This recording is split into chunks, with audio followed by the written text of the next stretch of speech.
모건 스탠리에 따르면 한국은 지난해 1인당 명품 소비액이 미국, 중국보다 높았습니다. 그러다 보니 프라다에 있어서도 중요성이 점점 높아지는 모양새입니다. 크게 두 가지 측면에서 프라다는 한국 시장을 주목하고 있는데요. 판매처로서 눈독을 들일 뿐 아니라 세계적 스타들과 각종 컬래버레이션을 펼칠 거점으로 눈여겨보고 있습니다.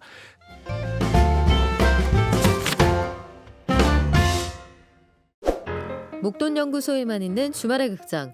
아, 올해 마지막 극장이네요. 경제의 눈으로 다시 보는 영화연구소 매일경제 박창현 기자 오셨습니다. 안녕하세요. 안녕하세요. 오늘 같이 볼 영화는 제가 진짜 좋아하는 영화였어요. 맞아요. 마음에 쏙 들어요. 제목이 뭐죠? 악마는 프라다를 입는다입니다. 악마는 프라다를 입는다. 저는 이거 사회 초년생이 한 번쯤 꼭 봐야 하는 필독 영화라고 생각해요. 저도 아주 동감하고요. 2006년 제작된 이 영화는 세계적인 패션 잡지 런웨이에 취직한 앤드리아라는 여성의 이야기입니다. 패션에 별 관심 없던 그녀가 까칠하기로 유명한 편집장 미란다의 비서 역할을 맡으면서 겪게 되는 좌절과 성장, 내면의 갈등을 그렸습니다. 앤드리아를 앤 해서웨이가 연기하고 미란다 편집장을 메릴 스트립이 연기했는데요. 메릴 스트립은 까칠한 미란다 캐릭터를 성공적으로 표현해내 아카데미 여우조연상 후보로 오르기도 했습니다. 아, 메릴 언니 너무 멋있어요. 네. 그 백발로 그 이렇게 볼록볼록한 그 머리, 그 개화기 신여성 머리를 그렇게 멋지게 소화할 수가 있나 여기서도 싶은데. 이 목소리에 힘은 하나도 안 주고 됐어 이렇게 하는 대사가 아주 됐어. 그쵸? 아주 그 유명하게. 나 이게 네. 무슨 말이야 한참 들었잖아. 네. 대솔이 뭐야 대솔. 아, 대치올이구나. 이거 세계적으로 흥행을 했죠. 450억 원의 제작비를 들인 악마는 프라다를 입는다는 4,200억 원의 티켓 수입을 올렸습니다. 제작비에서 의상비가 차지하는 비중이 상당했다고 합니다. 최고의 패션 영화로 꼽히다 보니까 개봉한 지 약 20년이 지난 지금까지도 팬들 사이에서는 속편을 한번 만들어달라 뭐 이런 목소리가 끊이지 않습니다. 원작 소설은 복수는 프라다를 입는다는 제목으로 소편이 나오기도 했지요. 아니 이게 벌써 20년 전 영화라고요? 네네. 이 패션 보면은 지금 당장 그러고 나가도 완전 힙함 그 자체. 그러니까요. 이게 진짜 패션 영화의 정석인 겁니다. 패션일까 돈일까 메이커일까 이런 생각도 가끔 하게 되는데, 자, 경제와 관련된 포인트가 있겠죠? 경기가 어렵다는 이야기가 많이 나오는데요. 근데 요즘 백화점 실적을 살펴보면 또 그렇지도 않은 것 같습니다. 일단 신세계 강남점이 국내 백화점 역사상 처음으로 연매출 3조 원을 돌파했고요. 롯데백화점은 본점과 잠실점 모두 2조 원을 넘어설 것으로 관측됩니다. 이런 백화점의 고공행진엔 명품 매장의 역할이 상당한 것으로 분석되는데요. 영화에서도 프라다, 에르메스, 루이비통 등 명품은 경제적 의미를 지니는 것을 넘어 예술적 가치를 만들어내는 것으로 평가하는 시선이 돋보입니다. 과연 어떤 명품이 이들 백화점을 연매출 2조에서 3조 원대의 공룡으로 만드는지를 한번 살펴보고요. 백화점이 모두 승승장구하고 있냐면 그렇지는 않거든요. 방금 언급한 백화점을 비롯한 대도시 메가 상권의 점포에 고객이 쏠리고 지방 백화점은 다소 소외되는 모습입니다. 그런데 이런 백화점 사이의 온도 차이도 명품의 유무가 만들어내는 부분이 있어서 해당 부분을 함께 살펴보는 것도 재밌겠습니다.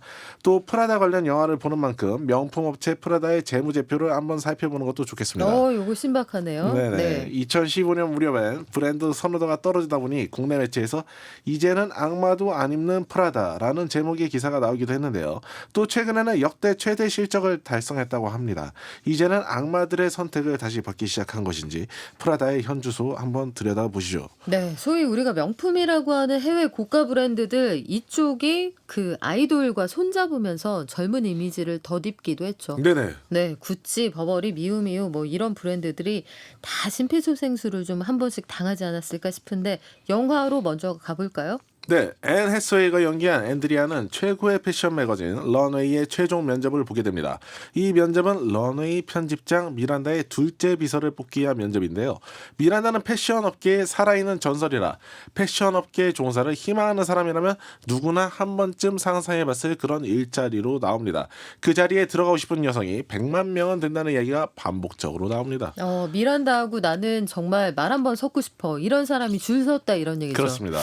100만 대 1의 바늘구멍을 뚫었다. 앤드리아는 뭐 집에 이 정도면 잔치해야죠. 그렇죠. 네. 굉장히 자랑할 만한 일일 같기도 한데요. 앤드리아 자체는 또 그렇지가 않습니다. 오. 그리고 이 온도 차이가 영화를 이끌어가는 핵심 동력이 됩니다. 앤드리아는 기자가 되고 싶어서 뉴욕에 왔지만 이력서를 낸 곳 중 유일하게 받아준 곳이 런웨이뿐이었습니다. 심지어 앤드리아는 런웨이가 어떤 일을 하는지 미란다가 누구인지도 모릅니다. 런웨이의 직원들은 앤드리아가 이토록 패션 업계에 무지하다는 것에 모두 깜놀하지만 미란다는 의외로 그녀를 채용합니다. 누군지도 몰랐다. 네. 자, 까칠하기로 소문났을 뿐만 아니라 그 영화 보면은 야, 내 상사가 미란다면 상상도 하기 싫거든요. 그럼요. 그런데 앤드리아는 완전히 다른 쪽에 있는 인물이잖아요. 그렇습니다. 뭐가 마음에 들었죠? 저는 아마도 상업 영화의 어떤 유구한 정서인 아하.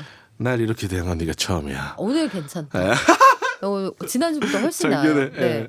지난주에 한번 시도해봤는데요. 이런 그 정서 때문이 아닌가 싶은데요. 그 패션계의 거장인 미란다가 얼마나 많은 20대 여성들을 봐왔겠습니까? 자기 앞에서 자기를 모른다고 할 정도로 당당한 앤드리아가 어떤 사람인지 좀 궁금해진 게 아닌가 싶습니다. 사실 대학생 시절 이 영화를 처음 봤을 때는 미란다가 그토록 까칠한 게 잘 이해가 안 됐거든요. 못된 상사인 줄 알았죠. 네네.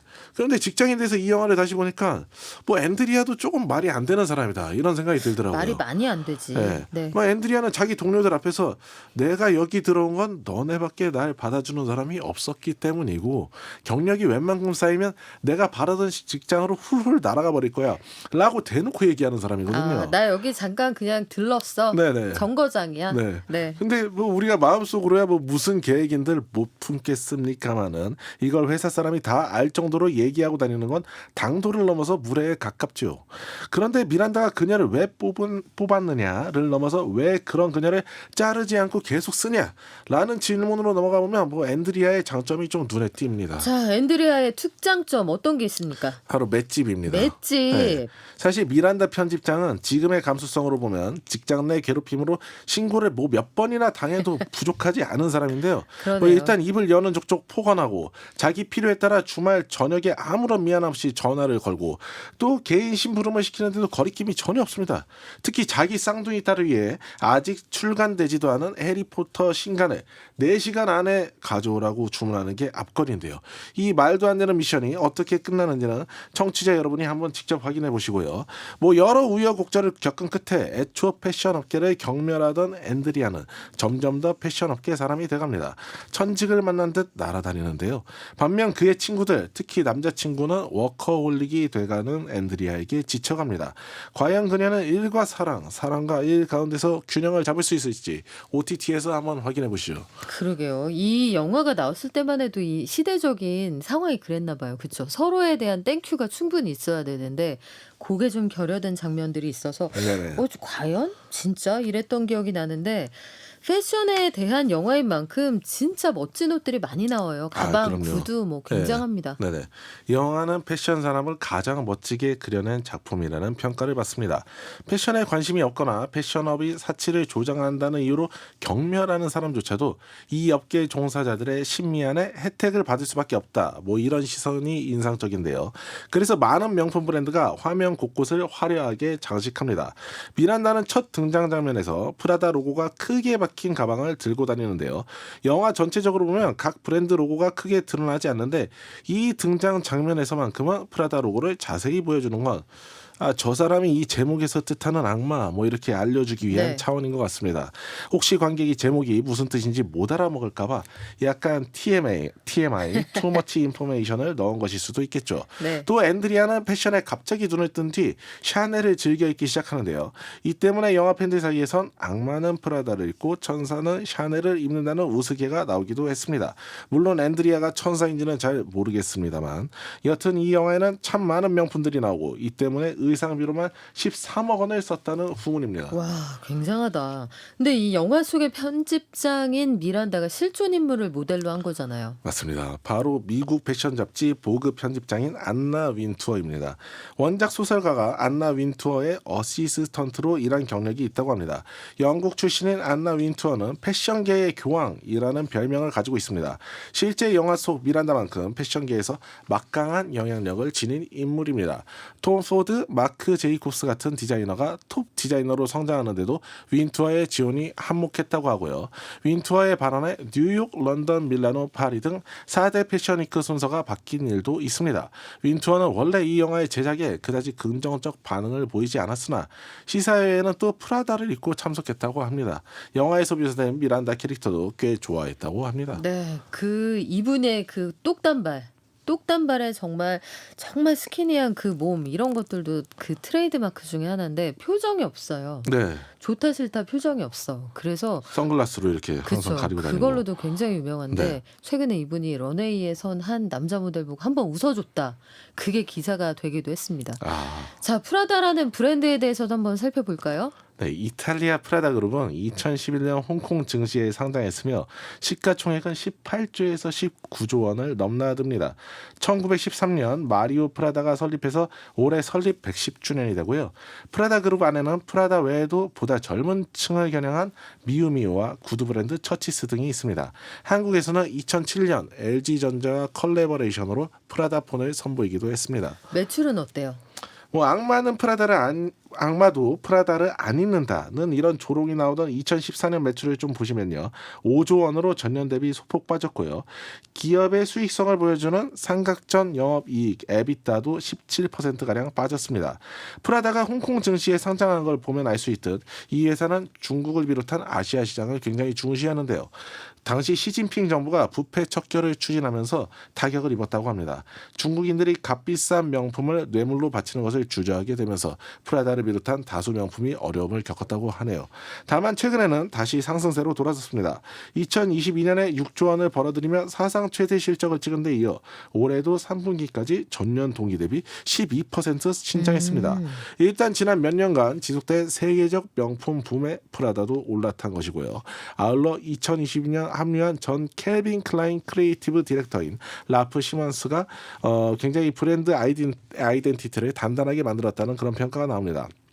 검색량과 판매량, 소셜미디어 언급량 등으로 인기 패션 브랜드를 꼽는 쇼핑의 리스트가 3분기 발표한 패션 브랜드 순위에서 프라다 그룹의 미우미우가 1위, 프라다는 3위에 올랐습니다. 자, 한국 시장에서도 공을 많이 들이고 있다고 하는데 실제로 어때요? 네, 모건 스탠리에 따르면 한국은 지난해 1인당 명품 소비액이 미국, 중국보다 높았습니다. 그러다 보니 프라다에 있어서도 중요성이 점점 높아지는 모양새입니다. 크게 두 가지 측면에서 프라다는 한국 시장을 주목하고 있는데요. 판매처로서 눈독을 들일 뿐 아니라 세계적 스타들과 각종 컬래버레이션을 펼칠 거점으로 눈여겨보고 있습니다. 특히 한국 스타들과 협업에 높은 가치를 주는 모양새인데요. 김태리와 트와이스의 일본인 멤버 사나, NCT 멤버 재현 등이 프라다 앰버서더로 활약하고 있습니다. 그만큼 K-팝과 한국 콘텐츠의 글로벌 인지도가 높다는 점을 보여주는 부분이죠. 지난 9월엔 프라다 모드라는 글로벌 행사가 서울 인사동에서 열리기도 했습니다. 2018년 시작된 프라다 모드는 동시대 문화를 중심으로 프라다 회원들에게 색다른 경험을 제공하는 행사인데요. 전 세계 각 지역을 돌며 주제를 선정하고 프로그램을 펼칩니다. 김지훈, 연상호, 정다희 등 유명 영화 감독이 자기 공간을 꾸민 이번 행사는 인파가 몰리며 인산인해를 이뤘다는 후문입니다. 참고로 지난해 프라다 코리아의 매출은 4,900억 원으로 전년 대비 16% 늘었고 같은 기간 영업이익은 90억 원에서 300억 원으로 3배 넘게 올랐습니다. 아까 백화점들이 생각보다 돈 잘 벌었습니다 전해주셨잖아요. 네네. 근데 여기에도 명품의 힘이 있었습니까? 네. 신세계 강남점은 최근 국내 단일 유통시설로는 최초로 연매출 3조 원을 돌파했습니다. 굉장하다. 이 지점 하나가. 그렇죠. 야, 아직 12월이 다 끝나지 않았는데 3조 원 넘는 매출을 기록한 것입니다. 단일 점포로 이 정도 매출을 올리는 데가 세계적으로도 몇 군데 없습니다. 영국 헤러즈 런던, 일본 이세탄 신주쿠점 등인데요. 백화점이 하루 10시간 영업하는 동안 1초에 23만 원어치를 팔아야 올릴 수 있는 기록이라고 합니다. 신세계 강남점이 신기록을 세우게 된 데는 차별화한 명품 라인업이 큰 역할을 했습니다. 강남점은 전체 구매 고객 중 절반이 VIP로 이루어져 있는데요.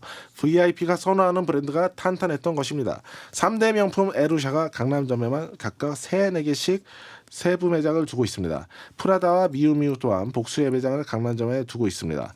또한 명품관인 에비뉴의 잠실점은 올해 단일 명품관 기준으로는 국내 최초로 1조 원을 넘어설 것으로 관측됩니다. 야, 생각했던 것보다 매출의 규모가 엄청난데 네.